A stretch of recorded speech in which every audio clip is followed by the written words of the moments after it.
Hello dear students, आप सभी का स्वागत है आपका अपना YouTube channel now no doubt में। डियर स्टूडेंट्स, आज की इस वीडियो में मैं कक्षा 8 गणित का अध्याय नंबर 3 ज्यामितीय आकृतियों की समझ के बारे में बात करेंगे तथा प्रश्नावली 3.1 को हल करेंगे। इससे पहले मैं दूसरा चैप्टर तथा पहला चैप्टर यानी अध्याय 1 तथा 2 संपूर्ण सॉल्यूशन बता चुका हूं। आप लोग जाकर डिस्क्रिप्शन में लिंक दिया गया है, जाकर देख लेंगे या आप लोग प्लेलिस्ट से जाकर उन तमाम वीडियो को देख सकते हैं। तो चलिए शुरू करते हैं। आज जो मैं इस वीडियो में आप लोगों को पढ़ाने जा रहा हूं ये गणित है 8वां क्लास का और अध्याय नंबर 3 की ओर बढ़ेंगे इस वीडियो में। तो चलिए शुरू करते हैं। ज्यामितीय आकृतियों की समझ, अंडरस्टैंडिंग ऑफ ज्योमेट्रिकल शेप्स, इसके बारे में हम बात करेंगे। सबसे पहला टॉपिक आता है बहुभुज यानी पॉलीगॉन। बहुभुज किसे कहते हैं, पॉलीगॉन किसे कहते हैं, इसके कितने टाइप होते हैं, है ना। इसके बारे में सबसे पहले तो हम एक एक चीज़ बारीक से बारीक जानकारी को हम लोग समझेंगे, एक एक चीज़, ताकि आप जो है खुद से ही प्रश्नावली का सॉल्यूशन निकाल सके, खुद से हल कर सके सारे प्रश्नावली को। यदि आपसे ना हो पाए तब वीडियो का आप सहारा लेंगे, लेकिन प्रयास करेंगे कि खुद ही हल करें। और मैं उम्मीद करता हूं कि मेरा जो परिचय है यानी परिचय जो अभी मैं बताने जा रहा हूं इसके बारे में, बहुभुज के बारे में, उसको आप सही ढंग से अगर समझ पाएँ तो फिर बिल्कुल आप खुद से ही तमाम जो क्वेश्चंस है यानी जो आपका 3.1 में जितने सारे क्वेश्चंस है उसका सॉल्यूशन निकाल लेंगे। तो शुरू करते हैं। देखिए, मैं ऑलरेडी कुछ चीज़ें इंपॉर्टेंट महत्वपूर्ण बातें यहाँ पर लिख चुका हूँ। सबसे पहले तो बात करते हैं बहुभुज। बहुभुज कहते किसे हैं? तो बहुभुज का परिभाषा यहाँ पर लिखा गया है, आप देख सकते हैं कि रेखाखंडों की सहायता से बनी सरल एवं बंद आकृतियाँ बहुभुज कहलाती है। ठीक है, यानी ये जो है सरल रेखाखंड से जो है बनी बंद आकृति बहुभुज कहलाती है। अगर मैं ये वाला की बात करूँ, यहाँ पर एक मैं सरल आकृति से बना देता हूँ, ये इसकी अगर मैं बात करूं तो क्या ये एक बहुभुज है? तो बिल्कुल यह एक बहुभुज है। ये सरल रेखाखंड से बना ये बंद आकृति है, ये एक बहुभुज है। यहाँ पर बहुत सारे उदाहरण आपके सामने में दिया गया है, यहाँ देख सकते हैं। क्या यह बहुभुज हो सकता है? बिल्कुल नहीं, इसलिए कि ये बंद आकृति नहीं है। ये भी बहुभुज नहीं है, ये भी बहुभुज नहीं है, परंतु ये एक बहुभुज है। तथा ये भी बहुभुज है, इसलिए कि ये भी बंद है, और ये भी बहुभुज नहीं है, इसलिए कि ये बंद नहीं है। तो आप समझ गए होंगे कि बहुभुज किसे कहते हैं। तो ये एक बंद आकृति से, सरल रेखाखंड से बंद आकृति एक बहुभुज कहलाती है। ये एक बहुभुज हो गया। उसी प्रकार से ये भी एक प्रकार का आपका बहुभुज हो जाएगा, ये भी एक आपका बहुभुज है। उसी प्रकार से ये भी एक आपका बहुभुज हो जाएगा। तो ये सब के सब बंद आकृति बहुभुज कहलाएगा। ठीक है, समझ में आ गया होगा आपको। और अगर ये बंद ना हो तो वो बहुभुज नहीं होगा। ठीक है, बहुभुज समझ में आ गया जिसमें बहुत सारे भुजा हों। ठीक है, बहुभुज कहलाता है। अब बात करते हैं शीर्ष का। शीर्ष किसे कहते हैं यानी वर्टेक्स। शीर्ष के बारे में हम बात करेंगे। तो बहुभुज का जो आप लोग देखते हैं ना, ये वाला, इसको वर्टेक्स कहते हैं। जैसे कि मैं यहाँ पर मान लीजिए मैं एक बना देता हूँ फिगर, एक बहुभुज बना दिया मैंने। तो ये वाला जो भाग है ये उसका वर्टेक्स है, ये वाला भाग है इसका वर्टेक्स है, ये वाला भाग इसको शीर्ष बोलते हैं हम लोग। समझ में आ गया होगा आपको। इसको क्या बोलते हैं? इसी को बोलते हैं शीर्ष। तो इसमें कितने शीर्ष है? 3 शीर्ष, 1 2 3। ये जो 3 कोना है ना, इसको शीर्ष बोलते हैं। उसी तरह से अगर मैं इसकी बात करूं तो ये एक शीर्ष है, ये एक शीर्ष है, ये एक शीर्ष है। यानी ये चतुर्भुज अगर मैं बनाऊं यहाँ पर एक है ना, 4 भुजा वाला, तो यहाँ 4 शीर्ष है, 1 2 3 4। इसमें कितने शीर्ष हैं? तो यहाँ पर 3 शीर्ष हैं, और इसमें शीर्ष कितना हो जाएगा आपका? 4 शीर्ष हो जाएगा। इतनी बात आपको समझ में आ गया होगा। ठीक है, शीर्ष किसे कहते हैं आप समझ गए होंगे। अगर बात करते हैं साइड्स की यानी भुजाएं। भुजा किसको कहते हैं? तो जितना डंटा है ना उसी को भुजा बोलते हैं। तो ये यही इसी का बात अगर करेंगे तो ये इसमें कितना डंटा है? देखिए 1 2 3, तो ये हो जाएगा भुजा। इसमें भुजा कितना है? इसमें भुजा की संख्या कितना हो जाएगा? तो ये 3 भुजा हो जाएगा इसमें। उसी प्रकार से यही वाला अगर मैं फिगर लूँ, है ना, आकृति लूँ, तो इसमें भुजा कितना? 1 2 3 4। तो इसमें भुजा की संख्या की बात की जाए तो भुजा कितना हो जाएगा आपका? 4 हो जाएगा। यानी जितना डंटा होगा, जितना साइड होगा, उसे ही हम लोग क्या कहेंगे? भुजा कहेंगे। अब बात करते हैं कोण का। कोण का मतलब कोना, आप एंगल समझें। ये अगर मैं इसी का उदाहरण लूँ, ठीक है, इसी का उदाहरण लूँ, तो ठीक है, तो आप एक चीज़ समझ सकते हैं कि वर्टेक्स जितना होगा मतलब कोण भी आप एस्टिमेट कर सकते हैं।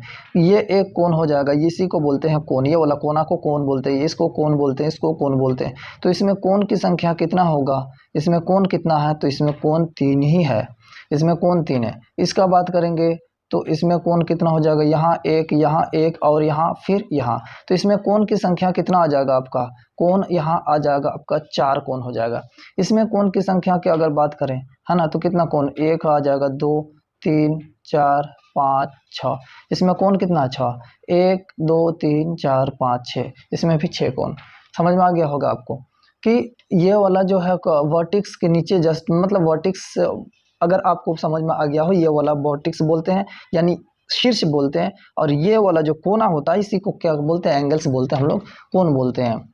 अब आगे बात करते हैं विकर्ण का। तो विकर्ण जो है आपका, विकर्ण किसको कहा जाएगा, तो ये त्रिभुज की अगर बात करें यानी ये वाला फोटो का, तो इसमें जो है विकर्ण नहीं हो सकता है।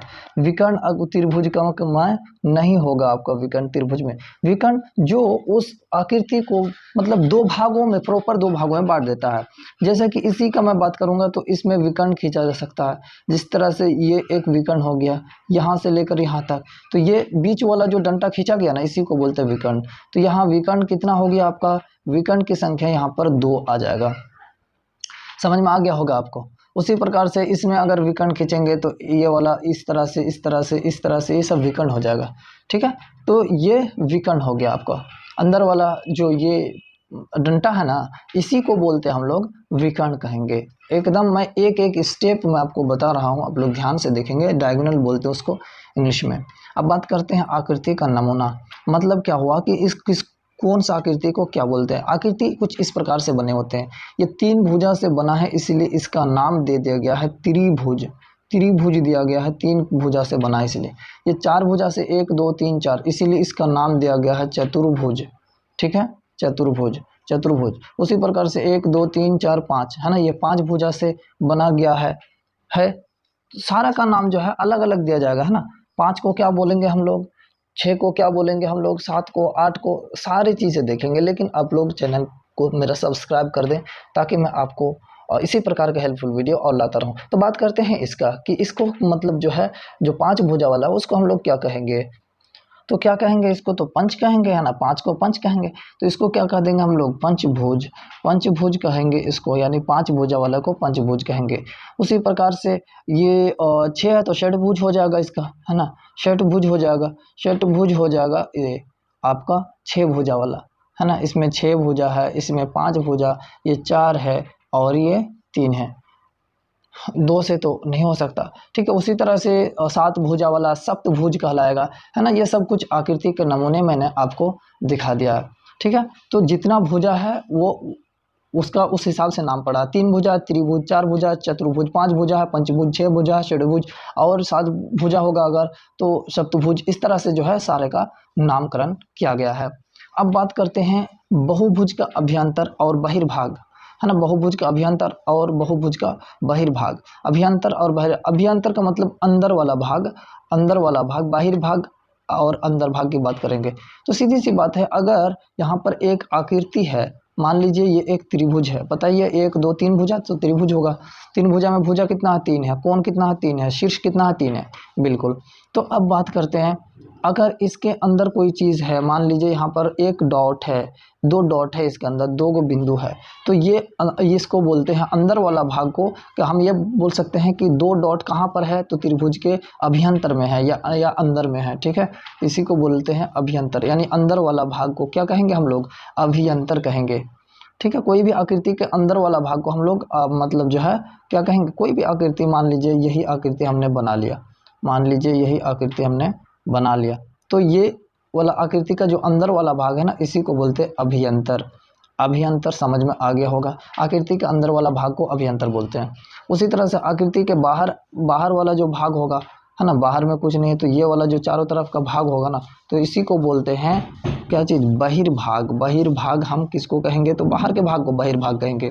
उसी तरह से कोई भी आकृति हो तो इसके जो बाहर अगर कोई चीज़ रखा है, मान लीजिए कि यहाँ पर एक चीज़ है, यहाँ पर एक चीज़ है, अब बोलेगा ये 2 डॉट जो है कहाँ पर है, तो अब बोलेंगे चतुर्भुज का बहिर्भाग में है, चतुर्भुज के बाहर तरफ है ये, है ना। तो ये 2 डॉट जो है बहिर्भाग में आपका हो जाएगा। यहाँ तक आपको किसी भी प्रकार का दिक्कत हो तो आप कमेंट सेक्शन में ज़रूर मुझसे पूछिएगा कि कोई भी अगर आपको दिक्कत हो तो। यहाँ तक तो दिक्कत नहीं है। चलिए और थोड़ा बहुत चीज़ें देख लेते हैं, उसके बाद हम प्रश्नावली की तरफ बढ़ेंगे और एकदम एक एक चीज़ें आपको समझ में आ गई होगी। बहुत मैं सरल प्रकार से मैं बता रहा हूँ। अब समबाहुभुज की बात करेंगे कि समबाहुभुज किसे कहते हैं। तो ऐसे मतलब बहुभुज, ये सब के सब तो बहुभुज ही था ना। जितने भी प्रकार के आकृतियां हैं सब के सब बहुभुज है, यानी सरल तथा बंद आकृति है ये सब के सब, तो सब के सब तो बहुभुज है। तो कह रहे हैं समबाहुभुज किसे कहेंगे, तो समबाहुभुज ऐसे मतलब बहुभुज को कहेंगे जिसके सारे भुजा बराबर हो। देखिए इसके सारे भुजा क्या हो, बराबर हो। मतलब ये अगर 5 सेंटीमीटर हो तो ये भी 5 सेंटीमीटर, तो 5 सेंटीमीटर ये अगर हुआ तो ये भी आपका 5 सेंटीमीटर। उसी प्रकार से अगर ये भुजा मान लीजिए कि सॉरी ये कोण अगर आपका 30 डिग्री है तो ये भी कोण 30 डिग्री, ये भी कोण 30 डिग्री, ठीक है। यानी सारे जो है कोण बराबर होगा, सारा भुजा बराबर होगा, तो उसको क्या बोलेंगे, समबाहुभुज। उसी प्रकार से और अगर आकृति ले तो ये मान लीजिए एक चतुर्भुज का हम आकृति लिए, तो ठीक है। इसका अगर ये कोण ये कुछ इस कोण के बराबर है, ये कोण इसके बराबर है, ये कोण इसके बराबर, सारे कोण अगर बराबर है तब भुजा सारे बराबर हैं, यानी ये जितना बड़ा है सारे भुजा उतना ही बड़ा है, तो ये भी क्या हो जाएगा, आपका समबाहुभुज हो जाएगा। मतलब समबाहुभुज में सम होगा, यानी सब बराबर होगा। कोण तथा भुजा अगर बराबर है तो क्या कहलाएगा, समबाहुभुज। उसी का अपोजिट है विषम बहुभुज की अगर बात करें तो विषम बहुभुज में क्या होगा, विषम बहुभुज में जो है भुजा और कोण अलग अलग होगा, बराबर नहीं होगा। मान लीजिए कि ये अगर दो भुजा बराबर है तो ये तीसरा भुजा बड़ा बड़ा हो जाएगा। ये कोण अगर 30 डिग्री का तो ये कोण 60 डिग्री का, है ना। मतलब विषम भुजा में क्या होगा कि आपका जो है सारे भुजा क्या होगा, बराबर नहीं होगा। ये 5 सेंटीमीटर है तो ये मान लीजिए ये 3 सेंटीमीटर हो जाएगा, है ना। इस तरह से मतलब बराबर नहीं होगा। उसी प्रकार से मान लीजिए यही वाला आकृति है, ठीक है, यही वाला आकृति है, तो इसमें मान लीजिए कि ये वाला भुजा, ये वाला भुजा 4 सेंटीमीटर, ये वाला भुजा 5 सेंटीमीटर, ये 3 सेंटीमीटर, ये 2 सेंटीमीटर, इस तरह से ये कोण इस कोण के बराबर नहीं हो। मतलब इसका उल्टा है। समबाहुभुज में क्या होगा कि भुजा और कोण दोनों सम होगा, बराबर होगा, लेकिन विषम बहुभुज में भुजा का माप अलग होगा और कोण भी अलग होगा, कि कोण बराबर नहीं होगा। अब बात करते हैं उत्तल बहुभुज। तो मतलब ऐसी आकृतियाँ होती है ना जो उभरी हुई हमको प्रतीत होता है। कुछ आकृतियाँ होती है जो उभरी हुई हमको प्रतीत होता है। मान लीजिए कि यहाँ पर मैं एक आकृति बना देता हूँ। ये एक आकृति है, ठीक है, ये एक आकृति है, ये मैंने बना दिया, ये आकृति है, ये बना दिया। तो देखिए ये उभरी हुई प्रतीत होती है। जो उभरी हुई प्रतीत होगा वो क्या कहलाएगा, आपका उत्तल बहुभुज कहलाएगा। जो उभरी हुई होती है उसे क्या कहेंगे हम लोग, उत्तल बहुभुज कहेंगे। अब अवतल की अगर बात करें तो उसका अपोजिट हो जाएगा अवतल, है ना, जो धंसा हुआ हो। उसी तरह से ये सब जो है ये भी उत्तल होगा। उसी प्रकार से ये भी आप इसमें देख सकते हैं, ये पीछे ये भी क्या है, आपका एक उत्तल है ना। ये भी एक उत्तल आकृति, ये भी उत्तल, तो ये उत्तल है, उभरी हुई है। उसी तरह से अवतल की अगर बात करें कि अवतल आकृति किसे कहते हैं, तो अवतल आकृति उसके जस्ट अपोजिट जो धंसा हुआ प्रतीत होता हो। जैसे कि यहाँ पर मैंने एक आकृति बना दिया, तो देखिए ये भी एक बहुभुज ही है, ठीक है, ये भी एक बहुभुज ही है, लेकिन ये धंसा हुआ है, इसीलिए ये क्या हो जाएगा, ये अवतल बहुभुज हो जाएगा। जो अंदर की ओर धंसा हुआ है वो अवतल हो जाएगा, और जो ऊपर की ओर उभरी हुई है वो उत्तल बहुभुज कहलाएगा। आगे बढ़ते हैं, बहुभुज के अंतः कोणों का योग। तो बहुभुज के अंतः कोणों का योग का मतलब क्या, अंतः का मतलब अंदर वाला कोण को योग, अंदर वाला कोण को जोड़कर कितना आता है बहुभुज का, ये पूछा है। तो सभी बहुभुज का अलग अलग कोण होता है, तो उसके लिए एक आपको सूत्र याद रखना है। क्या सूत्र याद रखना है आपको, सूत्र याद रखना 2 इंटू में n-2 और इंटू में 90 डिग्री, ठीक है। ये फॉर्मूला आपको एकदम याद रखना ही रखना है, एकदम ज़बरदस्त तरीके से आपको मैं बता रहा हूँ एक एक चीज़, ठीक है, यहाँ तक कोई दिक्कत नहीं है। एन का मतलब क्या होता है आगे बताऊंगा, अभी भी बता देते हैं। एन का मतलब होता है भुजा की संख्या, है ना, भुजा की संख्या, भुजा कितना है उसको एन से हम लोग सूचित करते हैं। अगर ये चीज़ आपको कन्फ्यूजन लग रहा हो क्या इनसे सूचित करते हैं, तो आगे मैं हल करूंगा तब आपको समझ में एकदम आ जाएगा। ये आपको याद रखना, बहुभुज के अंतः कोणों का योग 2 इंटू में n-2 इंटू 90 डिग्री।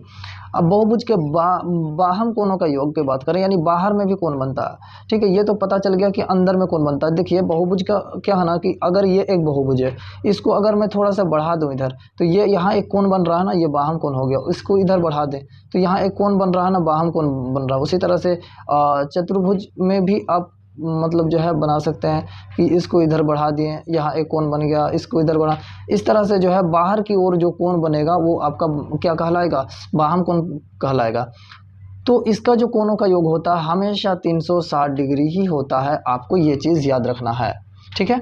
बहुभुज के बाह्य कोणों का योग 360 डिग्री ही होता है, लेकिन बहुभुज के अंतः कोणों का योग आपको निकालना पड़ेगा कि कौन सा वो कितना भुजा है उस बहुभुज में, उस हिसाब से निकाल लेंगे हम लोग। अभी देखेंगे सारे क्वेश्चंस, उसके बाद आपको पता चल जाएगा। तो चलिए, ये था कुछ परिचय और एकदम एक एक चीज़ें मैं आपको बता चुका हूँ। अब जो है हम लोग प्रश्नावली की ओर बढ़ेंगे और एक एक प्रश्न को हम लोग देखेंगे। चलिए 3.1 की ओर बढ़ते हैं और उसको हम लोग क्या करते हैं, हल करने का प्रयास करते हैं। ये कुछ मुश्किल नहीं है, बहुत ही आसान सा है। अभी अगर आपने मेरा परिचय समझ गए होंगे तो बिल्कुल बन जाएगा। प्रश्नावली 3.1 की ओर बढ़ेंगे। सरल एवं बंद आकृति क्या होती है, तो अभी पढ़ा आपने। सरल एवं बंद आकृति क्या होती है, बहुभुज। उदाहरण देते हुए उनके प्रमुख गुणों को समझाइए। वो बंद होती है ना, उसके सरल होती है, बंद आकृति होती है ना, यही पूछा है ना। अभी जस्ट आपको जो परिभाषा लिखाया था सबसे पहले, क्या, रेखाखंडों की सहायता से बनी बंद आकृतियां बहुभुज कहलाती है, अभी जस्ट मैंने बताया था। तो ये प्रथम का आंसर हो जाएगा, एकदम आसान ही है एकदम। दूसरा नंबर है, निम्नलिखित आकृतियों में पहचान करें कि कौन सी सरल, कौन सी बंद व सरल, कौन सी खुली, कौन सी उत्तल एवं कौन सी अवतल है। तो यहाँ पर देख सकते हैं, ये वाला आकृति की अगर बात करें तो ये वाला आकृति क्या होगा, सरल एवं बंद आकृति है। ये एवं सरल एवं बंद आकृति है, तो ये आप बोल सकते हैं सरल, सरल, सरल, बंद आकृति है, ये बंद आकृति। अब उत्तल है, उभरी हुई है ना, तो ये भी पूछा है कि उत्तल है क्या उत्तल है, तो ये उत्तल हो जाएगा, ये उत्तल है। अभी आपने पढ़ा, ये देखिए सरल एवं खुली आकृति है, इसके ये तो सरल है लेकिन ये क्या है, खुली आकृति है, ये खुली आकृति है। जब खुली है तो उत्तल अवतल तो होगा ही नहीं, खुली आकृति हो जाएगा, खुली आकृति ये हो जाएगा आपका। उसी तरह से इसकी अगर बात करें तो ये भी खुली आकृति है कि नहीं, ये भी बहुभुज नहीं होगा इसमें, ये बहुभुज नहीं है, ये भी बहुभुज नहीं, ये बहुभुज है। बंद आकृति होना चाहिए बहुभुज के लिए ना, लेकिन ये अवतल है ना, ये अवतल है। ये देखिए अंदर की ओर धंसा हुआ है, तो ये अवतल है, अवतल तथा बंद आकृति है, बंद आकृति है।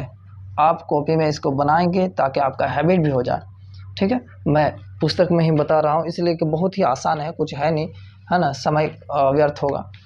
आगे बात करते, नीचे दिए गए बहुभुज का नाम लिखिए तथा उसके सभी संभावित विकर्ण खींचिए। तो नाम लिखना है, कितना भुजा है वो नाम हो जाएगा 1 2 3 4 5 6। तो 6 भुजा को क्या बोलते हैं, षटभुज बोलते हैं ना, ये हो जाएगा आपका। नीचे मैं लिख देता हूँ, या आगे पूछा विकर्ण कितनी है ना, ये आपका आ गया षटभुज, षटभुज, षटभुज हो गया, इसलिए कि इसमें भुजा 6 है। अब बोला विकर्ण खींचिए, तो विकर्ण खींचेंगे तो विकर्ण कितना हो जाएगा, विकर्ण की संख्या यहाँ पर बोला कितना है, तो विकर्ण की संख्या आपका 9 हो जाएगा, विकर्ण की संख्या आपका कितना आ जाएगा, 9 आ जाएगा। अब खींच के देखेंगे अगर, तो इधर से खींचेंगे इसको, फिर इधर से यहाँ खींचेंगे, मतलब जितना हो सकता है इसको इधर से यहाँ खींचेंगे, उसी प्रकार से इसको खींचेंगे, इसको खींचेंगे, इस प्रकार से जितना इसमें हो सकता है, मतलब जो है विकर्ण, उसको हम लोग मतलब उस सब विकर्ण को हम लोग खींचेंगे, है ना। तो ये आपका जो है 9 विकर्ण इसके अंदर से खींचा जा सकता है, ठीक है। इसके अंदर कितना मतलब खींचा जा सकता है, तो 9 आप गिन सकते हैं, ठीक है। तो 9 विकर्ण इसके अंदर खींचा जा सकता है। चलिए अगला क्वेश्चन की ओर अगर बढ़ें तो अगला क्वेश्चन में क्या दिया है, देखिए क्वेश्चन नंबर 4 है, नीचे के चित्र में कुछ कारें खड़ी हैं, बीच में चौकोर आकार का मैदान है, बताइए कि कितनी कार बहुभुज मैदान के अभ्यंतर भाग में, कितनी बाहर भाग में। अभी बताया, अब नहीं बता सकते, ये एक मैदान है, चौकोर है, मतलब 4 कोना, तो उसके अंदर कितना कार है, बाहर कितना कार है, बिल्कुल बता सकते हैं, 1 2 3 4 5। तो अभ्यंतर भाग में कितना कार है, अभ्यंतर बताइए, अंदर वाला अभ्यंतर में कितने कार है, 1 2 3 4 5। तो अभ्यंतर में 5 है और बाहर में कितना है, 3 है। तो यहाँ अभ्यंतर भाग में जो हो जाएगा, अभ्यंतर में आपका कितना कार हो जाएगा दोस्तों, तो 5। और बाहर भाग में कितना आ जाएगा आपका, आप लोग पेन से लिखेंगे, बाहर भाग में आपका आ जाएगा 3 कार है, ठीक है, बिल्कुल आसान है। अब बात करते हैं इसका 5 नंबर क्वेश्चन का, ठीक है। 5 नंबर क्वेश्चन भी अच्छा क्वेश्चन है। नीचे के 2 कॉलम, ये जो दो कॉलम दिया है, नीचे के 2 कॉलम में से एक में बहुभुज का नाम बताना, तथा दूसरे उसके देखिए बहुभुज का नाम दिया है ना, त्रिभुज, पंचभुज, सप्तभुज, नवभुज, षटभुज, ये सब के सब नाम दिया गया है कि नहीं। तो अंत भुजाओं के मापों का योग दिया गया है, बहुभुज के नाम को उनके अंतःकोणों के मापों के योग से मिलान कीजिए। यहाँ पर उल्टा पुल्टा दिया गया, यानी त्रिभुज के 900 डिग्री दिया है। तो अभी आपको मैंने बताया अंतःकोण को निकालने के लिए, अभी आपको मैंने एक सूत्र बताया था, उस सूत्र के सहायता से हम लोग क्या करेंगे ना कि हम लोग निकालेंगे। चलिए उसके सूत्र की सहायता से हम लोग निकालते हैं। तो सबसे पहले त्रिभुज का निकालेंगे। त्रिभुज का मतलब क्या हुआ, त्रिभुज का मतलब हुआ तीन भुजा। तो चलिए यहाँ पर क्वेश्चन नंबर 5 की ओर हम लोग अगर बढ़ें तो क्वेश्चन नंबर 5 को हम लोग हल करते हैं। देखिए आपको मैंने बताया एन का मतलब क्या होता है, भुजा होता है, ठीक है। एन का मतलब क्या होता है, भुजा। तो त्रिभुज का अंतःकोण की अगर बात करें कि त्रिभुज का अंतःकोण में कितना होता है, ये वाला त्रिभुज है, त्रिभुज में ये वाला और ये वाला अंतःकोण का योग कितना होता है, तो अभी मैं आपको बता देता हूँ। तो त्रिभुज में भुजा कितना है, 3, 1 2 3। तो अब अभी सूत्र बताया था आपको, क्या सूत्र बताया था कि 2 इंटू में n-2 और इंटू में 90 डिग्री। अब देखिए 2 इंटू में n का मतलब क्या हुआ, भुजा, तो 3 -2 और इंटू में कितना 90 डिग्री। और फिर इसको अगर हम लोग हल करें तो 2 इंटू ब्रैकेट के बगल में कुछ नहीं है तो क्या गुना तो है ना, 3 में से 2 गया तो 1 और 90 डिग्री, और ये 2 गुने 90 डिग्री, इसके साथ ये गुना होगा और ये फाइनल कितना आ जाएगा 180 डिग्री। तो त्रिभुज के अंतःकोणों का योग कितना है 180 डिग्री। तो आप क्या करेंगे ना, ये बनाएंगे सही ढंग से, त्रिभुज के सामने लिख देंगे 180 डिग्री, ठीक है। 180 डिग्री सप्तभुज के सामने लिख दिया है। उसी प्रकार से ये तो त्रिभुज का निकल गया। उसी तरह से पंचभुज का अगर निकालेंगे, ये आपका त्रिभुज का तो कोण निकल गया, ठीक है, ये त्रिभुज का। अब उसी प्रकार से अगला निकालेंगे, किसका, पंचभुज का निकाल लेते हैं। पंचभुज का निकालेंगे, पंचभुज में कितना भुजा होता है, 5 भुजा होता है। पंचभुज का मतलब क्या हुआ, n बराबर 5, उसमें 5 भुजा होता है। तो सेम फॉर्मूला लगाएंगे, 2 इंटू में n माइनस में 2 इंटू में 90 डिग्री। उसी प्रकार से इसको आगे हल करेंगे, 2 इंटू में 5 भुजा है तो 5 माइनस में 2 गुने में 90 डिग्री, है ना। उसी प्रकार से 2 इंटू में यहाँ 3 और 90 डिग्री। आगे यहाँ पर मैं हल करता हूँ, यहाँ पर देखेंगे 3 दूना 6, है ना, और 90 डिग्री हो जाएगा।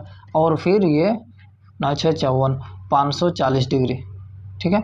पंचभुज के सामने क्या करेंगे, पंचभुज के सामने में यहाँ पर दिखेगा, पंचभुज के सामने 540 डिग्री यहाँ दिया है, यहाँ पर लिखेंगे। ये ऊपर वाला हूबहू आप उतारेंगे, लेकिन नीचे वाला जो है चेंज कर देंगे, ठीक है। त्रिभुज के सामने 180 डिग्री लिख देंगे, है ना, ये उल्टा पुल्टा दिया गया, इसको सही करना है। और पंचभुज के सामने में कितना लिख देना, 540 डिग्री, ठीक है। इस तरह से सारे निकालेंगे। सप्तभुज की बात कर दें तो सप्तभुज का मतलब क्या हुआ, 7 भुजा।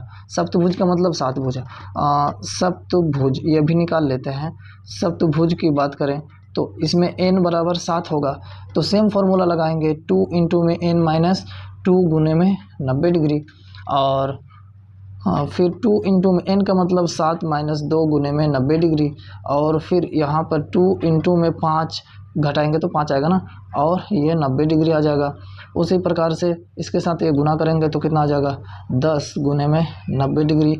और फिर ये कितना डिग्री आ जाएगा, 900 डिग्री। तो सप्तभुज के सामने कोण कितना डिग्री आ जाएगा, देखिए सप्तभुज के सामने जो है ये आपका ये वाला आ जाएगा 900 डिग्री। सप्तभुज के सामने 900 डिग्री।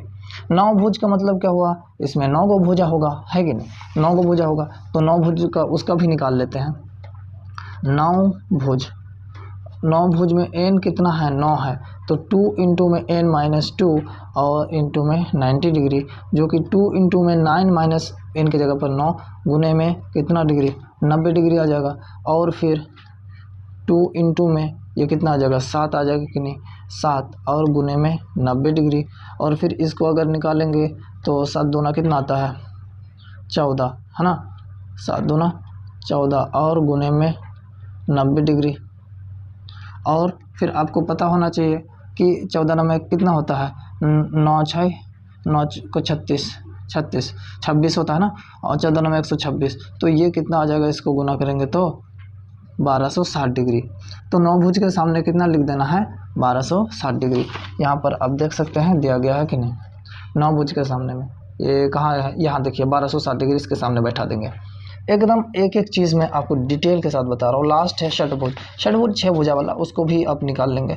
षटभुज या षटभुज इसको निकाल लेते हैं। तो इसमें n बराबर कितना 6 है, तो 2 इंटू में n माइनस में 2 और इंटू में 90 डिग्री आ जाएगा।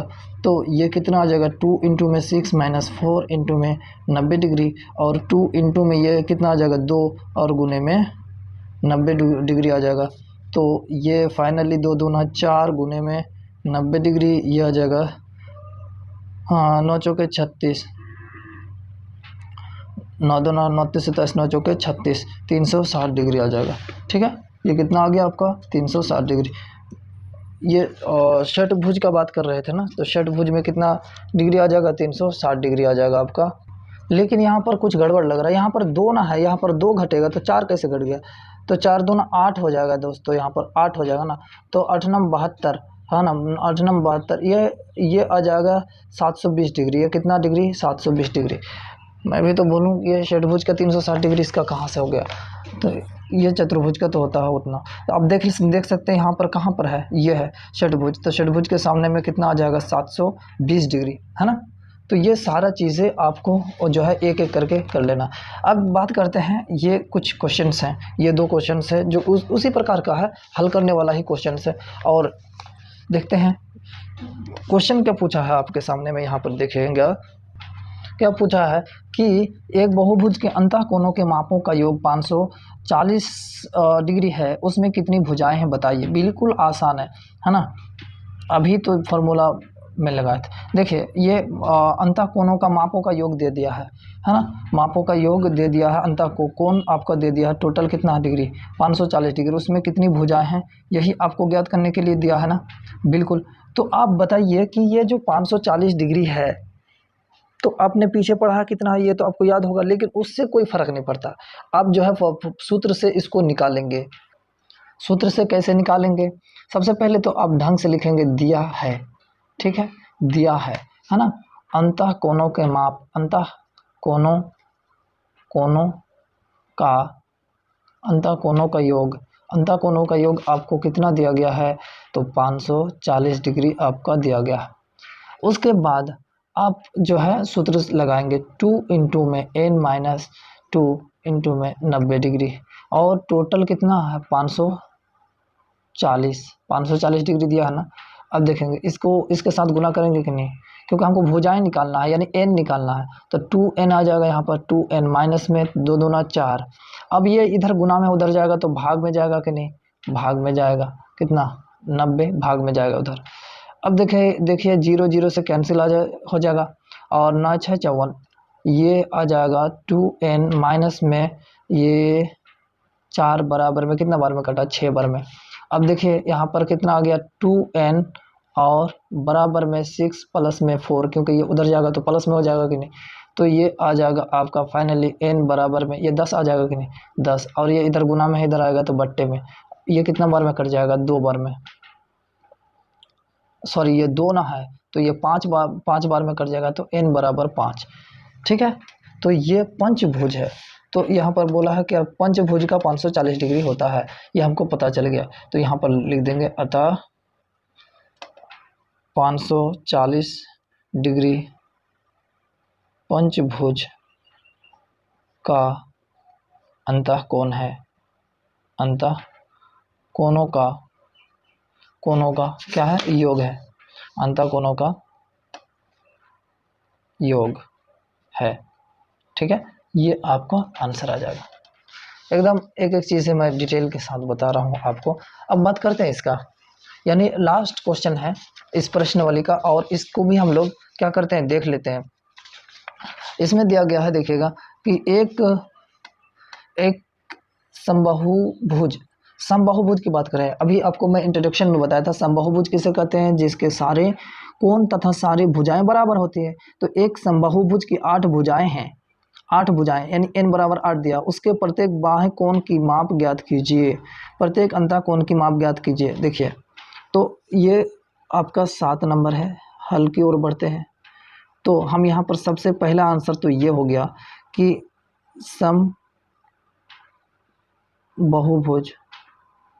समबाहुभुज हो या कोई बहुभुज हो, उसका बाह्य कोणों का योग तो आपको पता ही है 360 डिग्री ही होता है। समबाहुभुज के बाह्य कोणों का माप कितना डिग्री हो जाएगा? बाह्य कोणों का माप 360 डिग्री हो जाएगा। ये तो पहला चीज़ हो गया आपका। दूसरा चीज़ क्या बोला है? n बराबर कितना दिया है? n बराबर दिया है, यानी अब अंतःकोण निकालना है ना। 8 भुजा हैं, n बराबर 8 दिया है। अब देखिएगा 8 भुजाएं, उसके प्रत्येक बाह्य कोण की माप तो उतना ही होगा, 360 डिग्री होगा, चाहे कितना भी भुजा हो। अब प्रत्येक अंतःकोण की माप कितना होगा? अब अंतःकोण की माप हमको निकालना पड़ेगा, ठीक है। तो अंतःकोण की माप हम निकालेंगे। उससे पहले 2 इंटू में n-2 इंटू में कितना 90 डिग्री हो जाएगा कि नहीं? तो यहाँ पर कितना डिग्री हो जाएगा? 2 इंटू में n की जगह पर कितना 8 माइनस में 2 इंटू में कितना 90 डिग्री, और ये फाइनली कितना 2 इंटू में 6 हो जाएगा इंटू में 90 डिग्री, और फिर ये कितना आपका सामने में आ जाएगा? ये टोटल 6 दूना 12 और गुने में कितना आ जाएगा 90 डिग्री, है ना। और फिर 12 में कितना होता है? 12 में 108 होता है कि नहीं? तो 12 में 108, तो ये 1080 डिग्री आ गया, ठीक है। हमको क्या कहने बोला? उसका 1080 हो गया। अब देखिए अंतःकोणों के माप अब निकालना पड़ेगा। अंतःकोणों का योग। अब अंतःकोणों का योग निकालेंगे तो टोटल में कितना डिग्री है? टोटल में है 1080 डिग्री। अब कितने मतलब जो है भुजा है? तो 8 भुजा है ना। तो 8 भुजा है ये टोटल में। तो अब इससे भाग देंगे तो आपका निकल जाएगा कि प्रत्येक कोण कितना है, क्योंकि 1080 टोटल में इसका कोण है। इसका टोटल में कोण 1080 और भुजा कितना टोटल में 8 है, ठीक है। तो इससे हम भाग देंगे तो आपका निकल जाएगा प्रत्येक अंतःकोण कितना है। तो 8 बार में इसको अगर काटेंगे तो देखिए ये कितने बार में ये चला जाएगा आपका भाग। 10 है तो 10 में कितने बार में? 8 एकम 8, इधर से 2 गया 28 हुआ, है ना। 8 दूना 16, 8 तिया 24, 8 तिया 24, है ना। उसके बाद यह 24 तो आ गया, 28 में से 24 चला गया 4, 8 पंचे 40। प्रत्येक अंतःकोण कितना डिग्री का हो जाएगा? 135 डिग्री। और एक चीज़ समझने का चीज़ है दोस्तों कि यहाँ पर जिस तरह से प्रत्येक अंतःकोण जो है 135 डिग्री है, ठीक है। यहाँ पर लिख देंगे प्रत्येक अंतःकोण प्रत्येक का पूछा था ना, तो प्रत्येक अंतःकोण बराबर कितना 135 डिग्री। उसी प्रकार से क्या हम और एक चीज़ आपको प्रत्येक बाह्य कोण, ये तो बाह्य कोणों का योग होता है, यानी टोटल बाहरी कोण का योग जो है 360 डिग्री होता है। लेकिन प्रत्येक बाह्य कोण बराबर जो हो जाएगा 360 को आप भाग दे दें, है ना। 360 को 8 से भाग दे देंगे अगर, 360 डिवाइडेड में 8 तो कितना बार में चला जाएगा? ये आ जाएगा 8 चौके 32 और 8 पंचे 40, ये 45 डिग्री है ना। तो ये आपका फाइनल आंसर हो जाएगा, ठीक है। तो धन्यवाद। ये चीज़ आपसे पूछा गया था अलग अलग। सो वीडियो में इतना ही, धन्यवाद।